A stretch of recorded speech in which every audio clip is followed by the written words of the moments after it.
بسم اللہ الرحمن الرحیم۔ السلام علیکم ناظرین، کسی کی زندگی پر بیتی ایک سچی کہانی کے ساتھ آپ کی خدمت میں حاضر ہیں۔ نئے آنے والے دوستوں سے گزارش ہے کہ اگر آپ نے ابھی تک ہمارے چینل کو سبسکرائب نہیں کیا تو برائے مہربانی ہمارے چینل کو سبسکرائب کر لیجئے۔ تو چلتے ہیں آج کی کہانی کی طرف۔ میرا شوہر ایک پولیس والا تھا، پولیس مقابلے کے دوران مارا گیا۔ بیوہ ہو جانے کے بعد کوئی یارو مددگار نہ تھا۔ 4 بچوں کے ہوتے میں خود بے یارو مددگار رہ گئی۔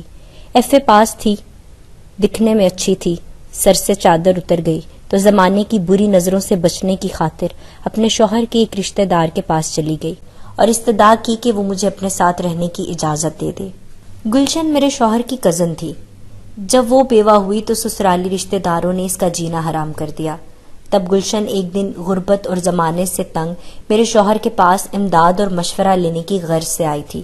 وہ میٹرک پاس تھی اور میرے سرتاج زبیر نے اس کو پولیس میں نوکری دلوا دی۔ اس طرح اس کو رہنے کا ٹھکانہ اور روزی روٹی کا ذریعہ میسر آ گیا تھا۔ وہ میرے شوہر کی بہن بنی ہوئی تھی، میری بھی بہن بن گئی۔ دراصل اس کا دنیا میں کوئی ایسا رشتہ دار نہ تھا جس کو وہ اپنا کہہ سکتی، جس پر وہ مان کر سکتی۔ واحد زبیر ہی ایسے تھے جو اس کے غم گسار تھے اور برے دنوں میں اسے سہارا دیا تھا۔ جب وہ آتی اس کی عزت اور خاطر تواضع کرتے۔ اپنے شوہر کی منہ بولی بہن اور دور کی کزن جان کر میں بھی اس سے اچھا برتاؤ کرتی اور وہ بے حد مسرور اور مشکور ہوتی تھی۔ نہیں معلوم تھا کہ کبھی مجھے اس کے در پر جا کر امداد کے لیے جھولی پھیلانی پڑے گی۔ جانتی تو اس کے ساتھ اور زیادہ اچھا برتاؤ کرتی اور زیادہ عمدہ سلوک کرتی، کیونکہ وقت کا کچھ پتہ نہیں۔ جب تک شوہر زندہ تھے رشتہ دار بھی ملتے تھے، عزت و تکریم کرتے تھے۔ ان کے مرتے ہی سب نے آنکھیں پھیر لیں تو آنکھوں پر پڑا پردہ بھی ہٹ گیا۔ دنیا مطلب کی ہے یار۔ یہ کہاوت مجھے اچھی طرح سمجھ آ گئی۔ جب سرکاری کوارٹر خالی کرنے کے نوٹس آنے لگے تو بہت پریشان ہو گئی۔ ان سبھی کے در پر گئی جن سے سہارے کی امید تھی، لیکن کسی نے سہارا نہ دیا۔ ہر ایک نے آنکھیں پھیر لی تو دل کا شیشہ چور چور ہو گیا۔ تب اس وقت گلشن آپا کا خیال آیا کہ ایک دن وہ بھی اسی طرح پریشان حال اور برباد ہو کر ہمارے در پر آئی تھیں۔ میں نے جب گلشن آپا کو آپ بیتی سنائی تو انہوں نے ہیلو بہانوں سے کام نہیں لیا، بلکہ تسلی اور تشفی دی۔ خرچے کے لیے 1000 روپیہ بھی دیا اور کہا کہ جب تک مستقل ذریعہ روزگار کے بارے میں سوچوں تم یہ رقم رکھو اور بچوں کے لیے راشن لو۔ میں نے بتایا کہ سب سے بڑا مسئلہ تو اب روزگار کے ساتھ رہائش کا ہے، کیونکہ سرکار اپنا دیا ہوا گھر خالی کرانے کے در پہ ہے۔ بچوں کو لے کر تم میرے پاس آ جاؤ، اپنا سامان بھی لے آؤ۔ میرے کوارٹر کا ایک کمرہ خالی پڑا ہے، اس میں رہو۔ میں تو ڈیوٹی پر صبح کی گئی شام کو آتی ہوں، گھر کو تالا لگا کر جاتی ہوں۔ اچھا ہے تم اور تمہارے بچے رہیں گے تو گھر کو تالا نہیں لگانا پڑے گا۔ گلشن آپا نے نا امیدی کے ان دنوں میں میری امید سے بڑھ کر آسرا دیا۔ خدا کا لاکھ لاکھ شکر ادا کیا کہ اس نے گلشن آپا کے دل میں رحم ڈال دیا، ورنہ زبیر کی نیکی آج کام نہ آتی اگر آپا نیکی کر دریا میں ڈال والی مثال پر کار بند ہو جاتی۔ جلدی آپا نے مجھے پولیس میں بھرتی ہو جانے پر آمادہ کر لیا۔ میرے لیے یہ نوکری حاصل کرنا آسان تھا۔ ایک تو ایف اے پاس تھی، دوسرے میرے شوہر دوران ڈیوٹی جاں بحق ہوئے تھے اور ان کی بیوہ کو گلشن آپا کی کوشش سے نوکری مل گئی۔ میں خالصتاً ایک گھریلو خاتون تھی، پولیس کی نوکری سے گھبرا رہی تھی، مگر آپا نے ہمت بندھائی، بولی کہ اپنے ساتھ ڈیوٹی لگوایا کروں گی، فکر نہ کرو، جلد ہی تھانے کے ماحول کی عادی ہو جاؤ گی۔ جن دنوں میری ٹریننگ تھی آپا نے چھٹی لے لی اور میرے بچوں کی دیکھ بھال کرتی رہی۔ بعد میں ایک عورت کو رکھ لیا جس کو جیل سے چھڑوانے میں آپا مددگار رہی تھی۔ اس عورت کا بھی کوئی نہیں تھا، اسے بھی رہنے کا ٹھکانہ درکار تھا، بس وہ ہمارے ساتھ پولیس کالونی کے کوارٹر میں رہنے لگی، میرے بچوں کو دیکھتی اور کھانا وغیرہ پکا دیتی۔ آپا اور میں مل کر اس کی تنخواہ دیتے اور کھانے پینے کے اخراجات برداشت کرتے تھے۔ اس عورت کو ہم اماں کہتے تھے۔ نہیں جانتی اس کا اصل نام کیا تھا، لیکن ہم اسے اماں شفقت کہتے تھے۔ گلشن آپا کی رہنمائی میں رفتہ رفتہ مجھے بھی پولیس والیوں کے گر آ گئے اور میں بااعتماد ہوتی گئی اور بالآخر پوری پکی پولیس والی بن گئی۔ اب مردوں سے گھبراہٹ نہیں ہوتی تھی، لہجہ بھی درست اپنا لیا تھا۔ حق بات تو یہ ہے کہ جب وردی میں گھر سے نکلتی تو پاس سے گزرتے ہوئے مرد و زن مجھ کو کنکھیوں سے دیکھتے اور مروب ہو جاتے۔ ہماری کبھی کہیں ڈیوٹی ہوتی اور کبھی کہیں۔ میری کوشش ہوتی کہ گھر کے نزدیک ہو اور دن کی ڈیوٹی لگے، چونکہ بچے ابھی چھوٹے تھے۔ وقت گزرتا گیا، بچے باشعور ہو گئے، وہ اسکول کالج جانے لگے، اور میں بھی اب ادھیڑ عمر کی تجربہ کار ہو گئی تھی۔ لیکن اس بار میری ڈیوٹی ایک ایسے تھانے میں لگی جہاں پر میرا کام بازار کی عورتوں پر نظر رکھنا تھا، ان کی سرگرمیوں پر نگاہ رکھنا اور ان کے مسئلے مسائل دیکھنا تھا، کہ جن کو عرف عام میں بازار حسن کے مکین کہا جاتا ہے۔ وہاں ایک بار دو طوائفوں کے بیچ جھگڑا ہو گیا تو چند مرد پولیس والوں کے ہمراہ مجھے بھی فساد کی جگہ پر جانا پڑا، جہاں میری ملاقات چندہ نامی عورت سے ہوئی۔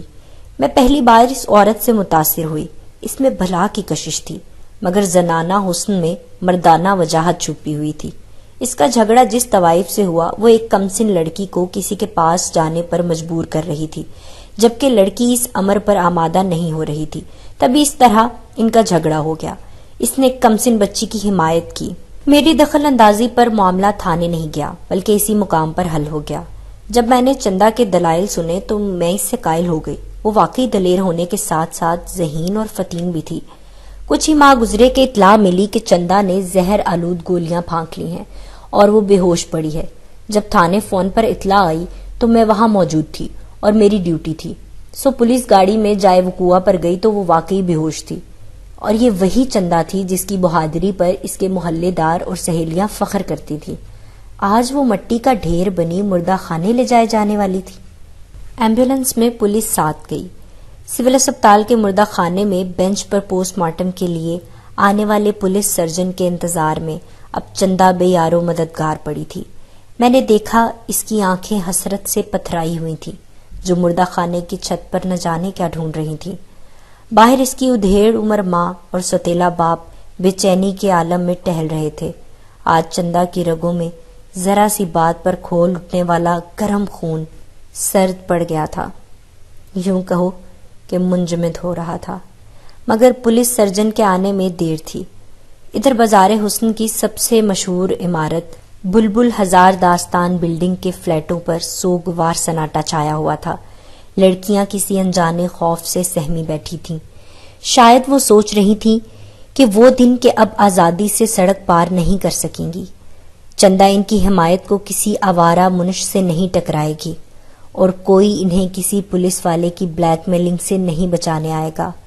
میری چندہ سے پہلی ملاقات برسوں قبل اس وقت ہوئی تھی جب ٹریننگ کے دوران ایک بار میں اس تھانے گئی تھی جہاں وہ حوالات میں تھی اور اس پر ارادہ قتل کا الزام تھا۔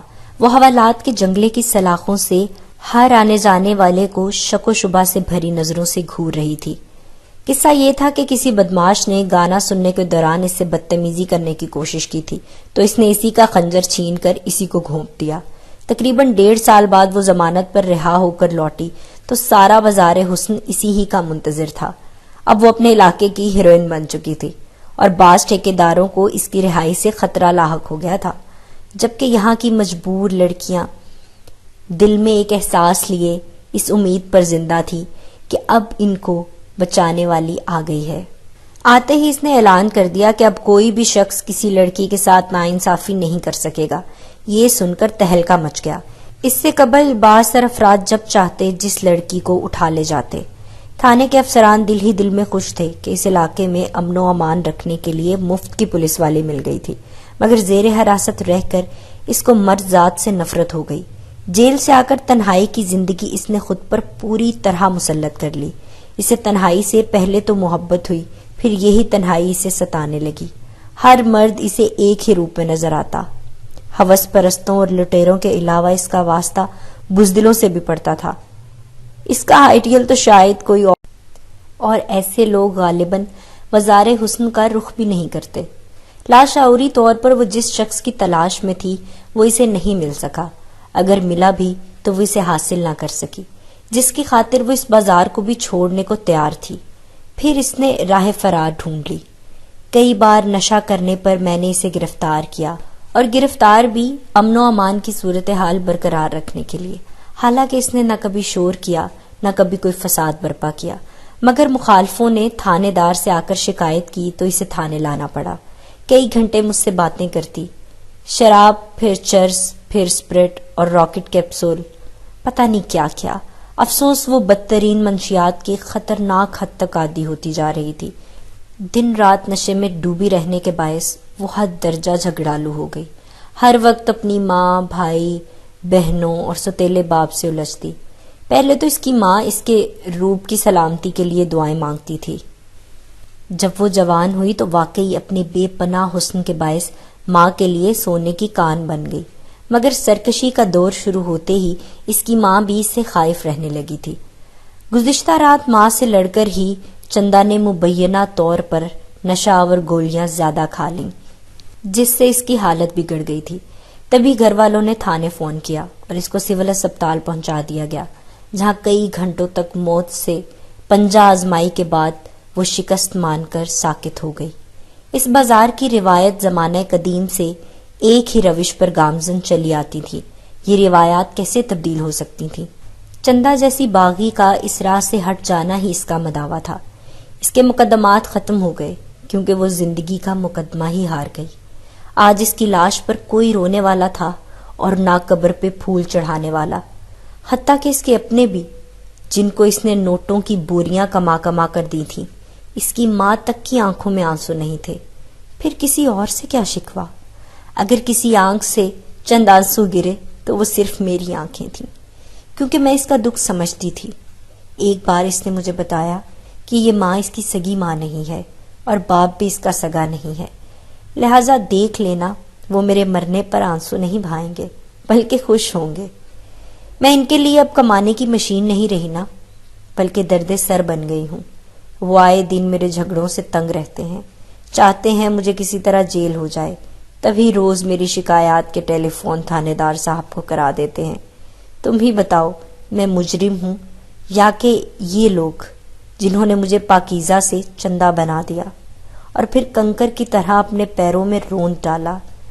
یا پھر مجرم ہے تمہارا معاشرہ، تمہارا انصاف اور تمہارا قانون؟ اس دن جو اس کے جی میں آیا وہ بکتی رہی تھی، کیونکہ یہ حوالات میں اس کا آخری پھیرا تھا.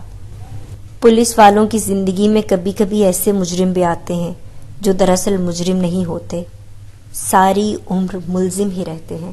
چندا بھی انہی میں سے ایک تھی. وہ تو مر گئی، مگر ہم زندہ رہنے والوں کے لیے بہت سے سوالات چھوڑ گئی کہ مجرم آخر کون ہے؟ بازار حسن میں بیٹھی طوائفیں یا وہ نام نہاد شریف شرفا لوگ جو ان طوائفوں کو طوائف بناتے ہیں؟ ناظرین، آپ کو ہماری کہانی پسند آئی ہو تو اسے لائک کیجیے، شیئر کیجیے، کامنٹ باکس میں اپنی رائے کا اظہار ضرور کیجیے اور اگلی ویڈیو تک کے لیے مجھے اجازت دیجیے.